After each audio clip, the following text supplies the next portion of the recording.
All right, so we're going to look on the left side is the confident side here. Okay, so on this top whole row is about low confidence is represented. On the bottom, these two, high confidence is represented. Up here on the columns is low humility in this first left column, and then high humility on the right column. There's 4 different conditions in. So if you think of, maybe you take all the people in any setting, whatever, and divide them up into these 4 categories. Everybody's going to fall into one of these categories. This is not the perfect example, but really, if we could, measure everybody well enough, we could divide everybody up. So people that have low humility and low confidence in this area here. So low humility would mean a prideful person, a person that's not able to really admit the truth about themselves. They're not able to see that they are where they are. Maybe you're at a level 3, but you don't want other people to know that you're at a level 3. You want people to think that you're a level 6. And so you're not willing to show your warts. Okay. So that would be low humility, or that would be pride. Low confidence would be maybe because of that, you're just not very confident either. Now, imagine a manager of a business that has low humility and low confidence. That manager probably isn't going to be very effective. That manager is going to struggle with a lot of things, especially when you look at how their employees or their customers or all of the people around them will view them. They're not going to view them as being highly competent or a person of character. They're going to struggle with that. They're going to struggle with gaining any kind of credibility from others. Let's move over to this one then. High humility, but low confidence. So this is a person that they're humble. They recognize that they don't have all the answers, and they know the struggles that they have. They know where they're at. They're not trying to fool anybody and claim that there's something that they're not. So they're high humility and probably high character as well. Humility and character tend to, right. So this is a person that you can respect this person. You look at them and you think, I really like them, but low confidence. Okay. And again, you can have a great character and be in a setting where your confidence is low. We've had that tons of times, just talk to the senior leaders. We've just had lots of people that we just really like, and we just really want their type of character in our company, but they just don't have the confidence. And because they don't have the confidence, or maybe it's the other way around, but they don't have the competence as well. Not everybody can do what we do. Not everybody can run a restaurant. Some people might have really high character, but they don't have the competence to run a restaurant because they just don't think that way. And so they have low confidence. And so because they have low confidence, people aren't going to believe in them. They might love them as a person, and they may love to hang out with them and talk with them and learn things from them about life, but they just know that the lack of confidence, the lack of competence is not going to do well. It's hard for them to really look at them from a work position as having a lot of credibility. Okay, so that's the second quadrant. Let's go down to this quadrant down here then, the bottom left quadrant. Low humility or high pride and high confidence. All right, so now you got a person that's low in humility.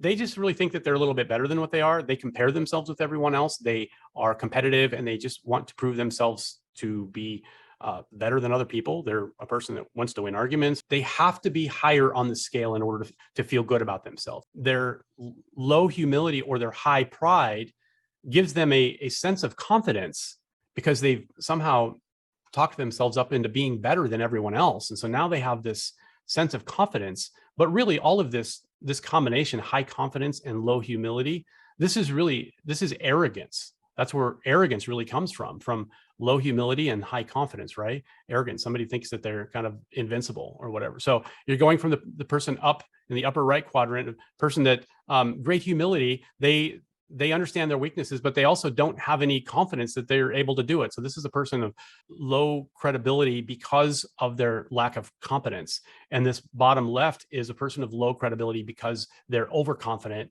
and they think themselves better than everyone else. Okay, so they're opposites. But they're both still better than the upper left, which is low humility and low confidence. And so a person that's very prideful and has low confidence, this might be, gosh, that's probably the combination for a victim.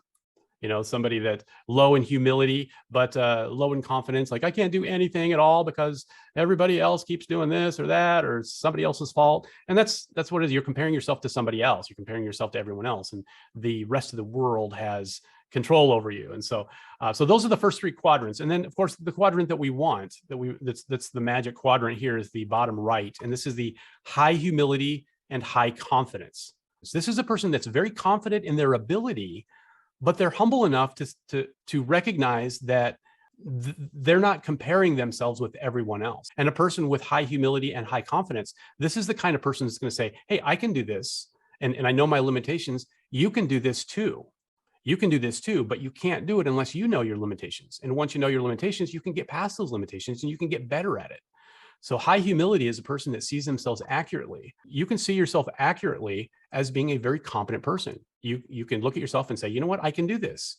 I can do this. I've done it over and over and I'm getting good results. I'm starting to master it and people are complimenting me. So I'm apparently measuring up to the standards of other people, but I'm also measuring up to the standards that I've set for myself. I'm measuring up, I'm doing well. And so high humility and high confidence really is it's the magic formula for great leadership.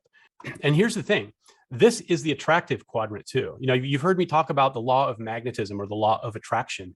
This is the quadrant when people look at a high confident, high humility leader and they say, I want to work for that person. I want to work for that person because they treat me well. They treat me as an equal.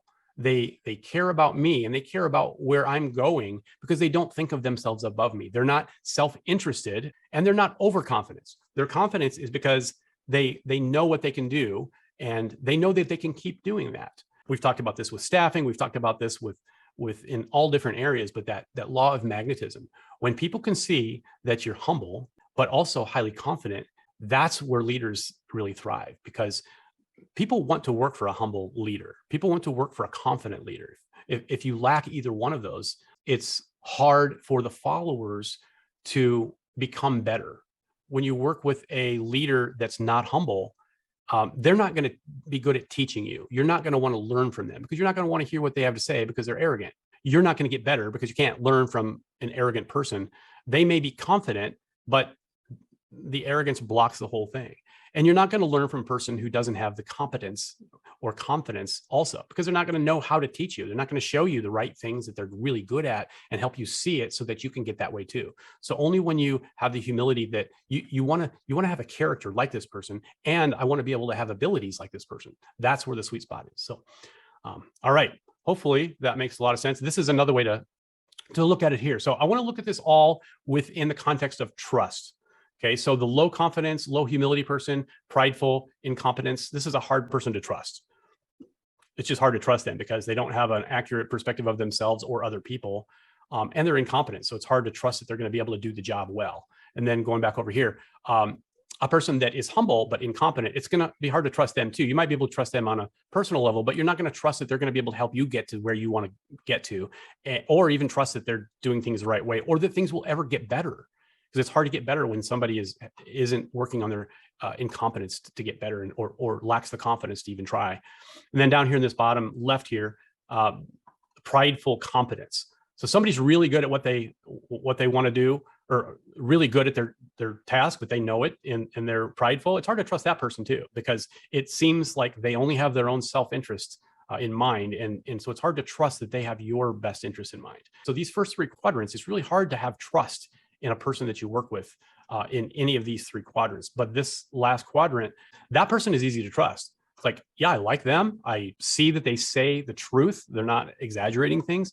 So they're honest, they have integrity, and they get the job done. And they've shown over and over that they can do this. And this is where trust comes in. One of the aims for our company is that I work really hard to try to get our leaders to be in this trust zone, this bottom right zone, this trust zone. And not all leaders start there. In fact, I'll say all leaders don't start there. Nobody starts in this area. We have to go through a process that makes us more humble and makes us less prideful. We have to go through the ringer to become more humble. And then we have to practice. We have to go through the ringer, and there's no shortcuts to becoming competent. It takes practice. It takes work to master something. And this is the area that we want all of our managers to get to. That's the ideal. Now, of course, we're never going to get there fully, but when you look at it in this light, this is the trust quadrant. Hopefully this can help you have an understanding of how sometimes when we get into struggles with our people, where we're at odds with each other, just a lack of trust, it's always going to come down to a confidence or a humility issue.